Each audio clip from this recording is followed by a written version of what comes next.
É o seguinte, eu quero dar uma declaração aqui. Uau. Porque o Diego é uma das melhores pessoas que eu já conheci na vida. E Olha, é verdade. que E é isso. verdade. Porque você é um cara que tá sempre pronto a ajudar. Se você puder contribuir.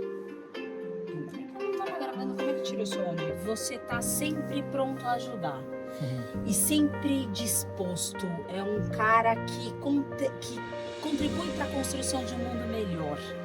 E você tem isso como convicção. É muito mais do que propósito, você é convicto disso, que isso é possível. Então você manifesta isso nas suas ações. Então é assim, Diego Barreto é muito mais do que Falou melhor que minha mãe, viu? cargo, né, que a gente costuma apresentar, né, quando a gente vai falar, porque ele é... Não, ele é um ser humano, acima de tudo, simplesmente espetacular. E é uma honra Obrigado. estar aqui com você, Diego. Prazer enorme, obrigadão. É Você sabe que eu fico super feliz de ouvir isso, porque eu acredito muito mesmo nisso. Se a gente conseguir transferir um pouquinho do que a gente vai adquirindo para as pessoas, é tão fácil ir construindo pontos e facilitar na vida dos outros, né? E de novo, assim, as pessoas se apegam a muito pouca coisa para poder dizer um não. E é tão fácil dizer um sim. Aliás, antes disso, a gente criou um novo quadro aqui chamado o seguinte, 1721. O que você estava fazendo, se você consegue se lembrar, dos 17 aos 21, expectativa versus realidade. Vamos lá. Ah, eu lembro perfeitamente. Com 17 anos, eu era o pior aluno do meu colégio. Oi! Mas assim, não tinha nem competição. Se eu peguei recuperação... Você era o pior, assim. Pior. Eu peguei recuperação no colégio da segunda série, da terceira série ao segundo colegial, todos os anos. Todos os anos. Uou. Não era uma recuperação, eram 3, 4 matérias. Então eu era um garoto com muita energia, do bem, nunca fui uma pessoa problemática. Eu não conseguia estudar. Não conseguia. O método não servia pra mim. É claro que hoje eu sei que é o método. Na época eu não sabia que era o método. Na época você falava assim, isso não me atrai. É isso. Na época eu não conseguia concentrar, não tinha vontade, não tinha energia pra estudar. Mas eu sempre fui um garoto que li muito, que me interessava por história, que aprendia coisas. Então, claramente, eu vivia ali uma fase a partir dos 17 em que eu era aquele garoto, sabe, que os pais e professores falavam, poxa, ele pode chegar em algum lugar, mas ele não quer. Eu era aquele garoto, com esse perfil. Tá. E aí, a partir dessa data também, desse ano, né, 17 anos, eu entro numa fase mais intensa, muito interessante, que era a fase do trabalho. Então, eu ia para a empresa do meu pai, que é uma empresa de transportes, para trabalhar com ele, e ia aos sábados para a fazenda do meu avô, trabalhar com ele na lida do campo. E essas duas escolas foram importantíssimas para mim, porque quando eu chego na faculdade aos 21, eu era um cara que já tinha vivido muita coisa. O ambiente de trabalho para mim, a relação com as pessoas do ambiente corporativo, não foi uma novidade. É claro, você já vivenciava isso dentro da sua casa, E o meu da sua pai, família. cara, era um louco, porque ele me levava para as reuniões, para as coisas, sem nenhum problema. Eu vi pessoas sendo demitidas, pessoas sendo contratadas, eu vi fornecedores fechando contratos grandes com meu pai, eu vi meu pai tendo o contrato relevante cortado, eu fui atender acidente de caminhão com ele, eu vi pessoas quase morrendo na estrada. Que isso? Então eu vivi isso tudo com meu pai. E o meu Mundo pai, real. Mundo real. E o meu pai sempre foi uma pessoa de muito diálogo. Então ele entrava no carro pra gente ir fazer alguma coisa. Ele falava, filho, o que a gente vai fazer aqui? A gente vai fazer isso, porque é assim que funciona. Tal. Gente. Não era trabalho, sabe? Ele não queria me fazer trabalhar ali porque ele precisava de uma mão de obra. Ele queria me ensinar. Então era uma coisa muito louca, porque eu vivia um puta tesão por isso e com que eu ia lá na fazenda com meu avô. Mas eu tinha essa inconsistência entre o que eu gostava e não gostava na escola, né?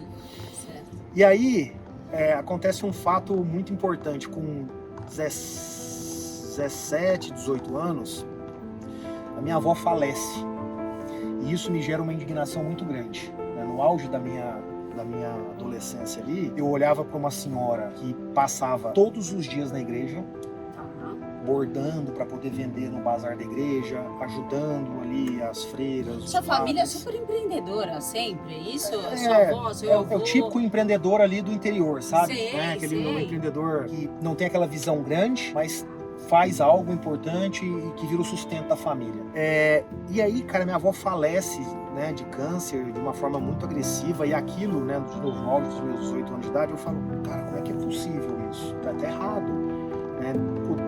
Será que Deus existe? E eu entro nessa discussão. Olha. E ali eu deixo de acreditar em Deus. Olha que loucura isso. Que legal! Isso é o que muda a minha vida. Porque no momento em que Olha eu essa deixo transição. de acreditar em Deus, e eu não tô nem justificando se eu tô certo ou errado, eu tô só contando a história como ela foi, né? Tá. É só uma discussão muito complexa que eu não tenho a mínima intenção aqui de dizer se eu tô certo ou errado no raciocínio, ou no sentimento, né? Porque nem tudo aqui é lógica.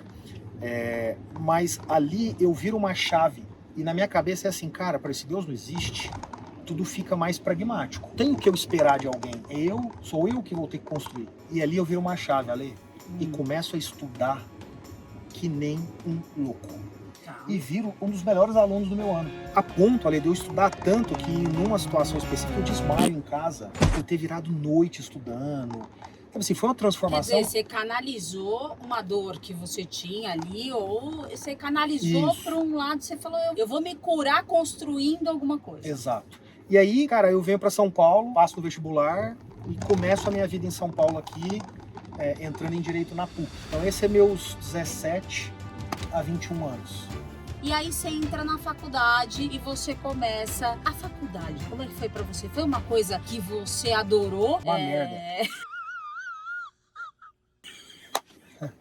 Uma merda a faculdade. Bom, aí eu chego na faculdade, por que eu fui fazer Direito? Porque o meu pai fez Direito e se tornou empresário. Tanto eu quanto ele acreditávamos que essa correlação era real. E ela não é real. Meu pai é fruto do acaso.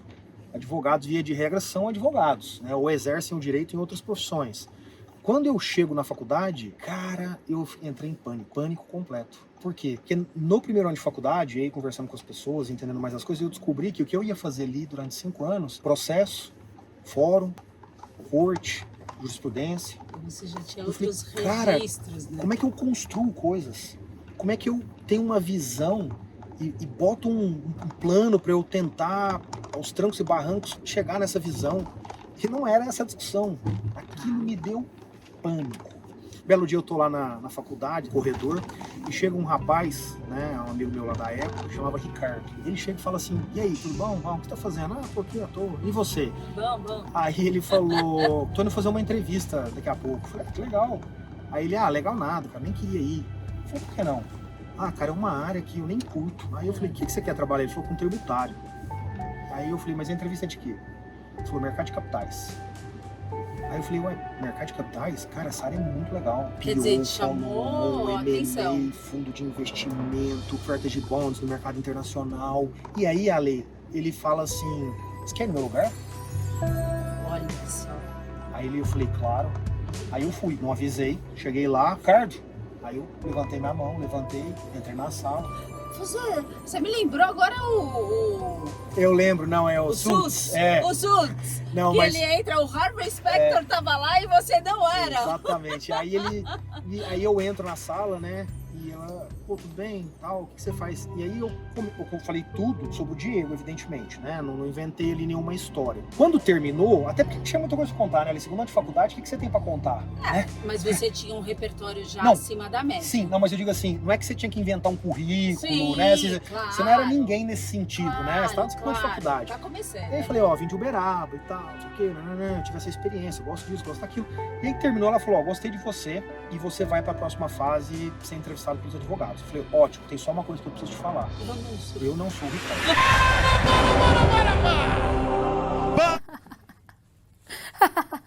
Ok. Ela, como assim? Sensacional. Eu falei, deixa eu te falar, todas as informações que eu te dei são verdadeiras. Eu só não te falei antes porque se eu fizesse isso, a sua burocracia ia dizer, não, Então não mas pode. a pessoa cadastrada é o Ricardo. E ela falou, beleza, tá bom, obrigado pela sinceridade e ao mesmo tempo pelo arrojo, vamos em frente. E aí entrei no Matos Filho, na área de mercado de capitais, um mês depois. E aí, Ale, o que aconteceu? Eu tive ali uma experiência que, cara, nenhuma outra geração vai ter. Então, por exemplo, muito molequinho, eu sentava na sala de reunião para ver os principais CEOs do Brasil. Por que eu ia? Porque não tinha quem ir. Não naturalmente para liderar uma reunião dessa. Ainda que fosse para tomar nota. Eu era o cara que estava lá vendo esses caras, raciocinando, negociando, discutindo. Hoje você não faz mais isso. Por quê? Porque hoje tem gente. Então quem que vai numa reunião dessa? Vai o cara sênior. Vai a segunda pessoa mais sênior. Vai a terceira pessoa mais sênior. Não chega no estagiário. Eu tive a chance de viver isso. E aí, Ale, o que eu faço em paralelo? Eu estudei finanças, economia e contabilidade. Eu falo com muita tranquilidade. Eu estudei e aprendi mais do que qualquer pessoa que fez faculdade no Brasil. Eu tenho certeza absoluta disso. O quanto eu me dediquei. Olha, eu estudei 4 anos seguidos de segunda a segunda. Esses tópicos. 4 anos seguidos de segunda a segunda. E aí, a junção dessas duas coisas, essa exposição exagerada que existia naquela época, mais o quanto eu estudei, começou a gerar um efeito muito diferente nas reuniões. Por quê? Porque, de repente, um garoto que já se comportava de forma madura, porque eu trouxe isso lá do meu pai e do meu avô, que estava exposto de uma forma muito específica, dado esse momento de Brasil, e que entendia de temas que não eram comuns para um advogado, isso começa a chamar a atenção. Até que um dia, o CFO de uma empresa que eu estava ali trabalhando, fazendo abertura de capital, a gente estava lá na Bovespa, a época a B3 chamava Bovespa, né? Tá. Batendo lá o martelinho, o sininho, né? E aí ele lá bateu, o pessoal ficou feliz e tal. E aí, bateu um papo, em algum momento ele me procura. E aí, Diego, tudo bem? Deixa eu te fazer uma pergunta. Quantos anos você é formado? Ele achou que eu fosse formado. Você tava na faculdade. Tava no 4º ano de faculdade. Respondo pra ele, não, eu tô no Matos Filho há 3 anos. Porque eu não quis responder que eu era estagiário. Tá. Aí Quer dizer, você não respondeu não a pergunta respondi. dele. Aí ele falou, mas não foi isso que eu te perguntei. Ah, Te perguntei há quanto tempo você é formado. Aí eu falei, Roberto, eu sou estagiário ainda. 4º ano de faculdade. Aí ele, e saiu. Eu vou pra minha sala, um dia depois ele me liga, Roberto. Tudo bom, Diego? Bom. bom.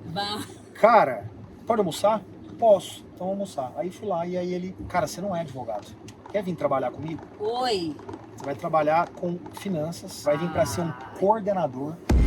Imagina, era um 4º ano de faculdade. Quer dizer, você achando que ele tivesse ido falar, criticando e tudo mais, imagina, ele foi e falou, eu posso tirar Exato. ele de você, porque é aqui, Exato. ele vai até aqui, comigo ele voa. E Olha que legal. E foi assim que eu fiz a transição do direito para finanças. E assim, Diego, nessas transições, né? E hoje, o que te move a ir trabalhar todo dia? Eu acho que assim, primeiro quem ouvir isso aqui precisa entender o meu momento, né? Eu me estabeleci, eu ganhei meu dinheiro, tenho meu patrimônio. Hoje eu posso sonhar mais, diferente de quando você tem lá seus 25 anos, que você, né, precisa suar para pagar as continhas e pagando seus estudos e tal. Então, entendendo isso, assim, eu diria que tem 3 coisas assim que me motivam hoje. A primeira é a seguinte, Ale, eu sou um cara revoltado com o Brasil. Revoltado, assim, eu tenho um ódio mortal. Cara, a vida foi muito fácil pra mim. Eu sou um cara privilegiado, eu nunca sofri um preconceito.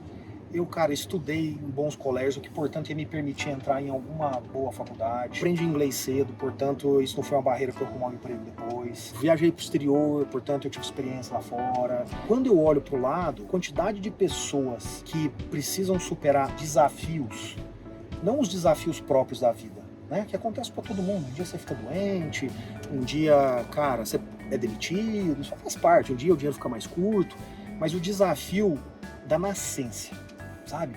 Nasceu mulher, tem mais dificuldade. Nasceu negro, tem mais dificuldade. Nasceu pobre, não vai ter uma boa educação, provavelmente. Isso que me incomoda no Brasil. Eu não estou aqui, muita gente às vezes ouve assim, pega um ângulo meio social da discussão. Não é sobre isso, é sobre o meu ângulo é econômico. É assim, se todo mundo no Brasil pudesse receber muito mais desses ativos que eu recebi, cara, a mão de obra ia ser 10 vezes melhor, as empresas 10 vezes melhores, o salário das pessoas 10 vezes melhor, a segurança 10 vezes melhor, a saúde 10 vezes melhor, é todo mundo que ganha. O meu trabalho no iFood, ele me permite ajudar nisso. Então eu vou te dar um exemplo. Esse ano, sabe quantas pessoas estão se formando no ensino médio no iFood? Entregadores? 5 mil pessoas. Olha, isso é uma 5 notícia mil pessoas, cara. espetacular. 5 mil pessoas estão se formando no ensino médio, não tinham mais essa expectativa na vida, estão se formando porque a gente conseguiu estruturar algo sustentável que ao longo do tempo vai formar uma quantidade próxima desse número, o que significa que ao longo de 10 anos, cara, eu começo a mexer em comunidades onde essas pessoas estão, num grupamento de famílias próximos. Cara, isso é lindo. Segunda coisa tenho um sonho de vida que é chegar aos 120 anos de idade. É sonho mesmo? Vai ser realidade, não é sonho não. Adoro! E eu tô cuidando da minha saúde para isso. Claro, né? Alguém já vai pensar assim, mas você pode ter uma doença amanhã. É claro, evidente, mas eu tô dizendo aquilo que eu posso controlar. Aquilo que está na sua mão. Isso, eu estou fazendo. Né? Tem coisa que eu não controlo, paciência. Só que junto com esse sonho vem a manutenção da amizade que eu tenho com os meus filhos. Eu não quero ser pai deles, eu quero ser amigo deles. É fácil ser amigo agora, é muito difícil ser amigo quando você é velho. porque você deixa de ter a capacidade de acompanhar, de aconselhar, de dialogar, porque você perde o entendimento das coisas. Portanto, para mim, estar sempre vivendo e entendendo o que está acontecendo agora, sem viver de nostalgia, me faz acordar todo dia também cedo. E tem uma última que é, eu costumo dizer para as pessoas que eu quero ser presidente do Brasil. Aí as pessoas falam, Você já me disse. nossa, presidente? Mas o ponto é, não é que eu quero ser o presidente da República. O ponto é, você precisa sonhar grande. São os meus 120 anos de vida, ser amigo dos meus filhos aos 80. Você precisa sonhar grande. Se eu vou ser presidente ou não é uma outra discussão. Mas o ponto é, se eu tenho essa referência e se eu busco me aproximar dela, de alguma forma, amanhã, quando eu decidir ir para a política, eu vou poder contribuir com o país. Não interessa o cargo, não interessa como, esse não é o ponto. Isso me faz acordar também. Por quê? Porque eu preciso estudar muito isso. What's next? Eu acho que tem várias coisas, né? Eu acho que do lado pessoal, tem uma fase muito importante chegando aí, que é, os filhos daqui a pouco começam a entrar na adolescência, né? O mais velho tem 10 anos de idade. Então vão vir grandes desafios aí. Puta, eu e a Carol, minha esposa, a gente cada vez, né, tem mais planos para fazer coisas legais, para aproveitar a vida, mas ao mesmo tempo sem perder tesão, sem perder admiração pelo outro, que o trabalho ajuda a dar, que, né, o conhecimento ajuda a dar e tudo mais. Então eu presto muita atenção nisso, Ale. Eu não quero chegar daqui 10 anos e falar, começar tudo de novo, sabe? Uma família de novo.